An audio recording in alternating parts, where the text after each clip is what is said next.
ప్రేస్లాడండి అందరికీ. మా పిల్లలు నిన్న వీడియో పెట్టాను కదా, డెవలప్ నేర్చుకొని పోతున్నారు అనేసి. ఇప్పుడు చూడండి దేనిల మీద ప్రాక్టీస్ చేస్తూ ఉన్నారు. ప్రాక్టీస్ చేసుకుంటూ అలాగే ఏం చేసినారంటే పొద్దున్నే వెళ్ళి చింతకాయలు రాలుకొని వచ్చినారు. దేనికి సాయమ్మ చింతకాయలు?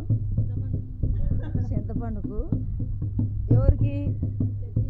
చర్చిలోకి. చింతపండు నాకైతే రాదండి. ఇవన్నీ ఇట్లా తీసి ఇట్లా ఇస్తుంది, ఇది తిను అని, బాగుంటుంది, టేస్ట్గా ఉంటుందని. నేనైతే ఇంకా బ్రష్ చేయలేదని ఆడ పక్కన పెట్టేసినాను.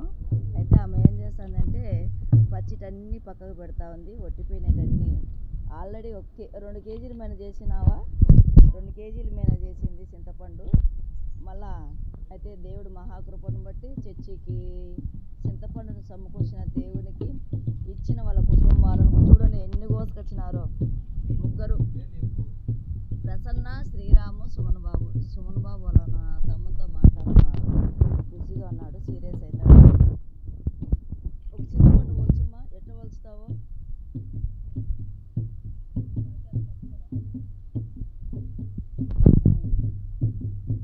అది అట్లా చేసి మళ్ళీ దాన్ని ఏం చేస్తుందంటే లోపల గింజలు ఉంటాయి కదా, ఆ ఒక రోజంతా ఇట్లా చేసేసింది. మళ్ళా మరుసటి రోజు రాయితో కొట్టి మొత్తం అంతా పిచ్చే తీసేసిందంట. సాయిలక్ష్మ కుటుంబాన్ని. ఇంకా నీతో పాటు ఎవరు సహకరించినారు? రాంకోటమ్మ మంచి మందిరం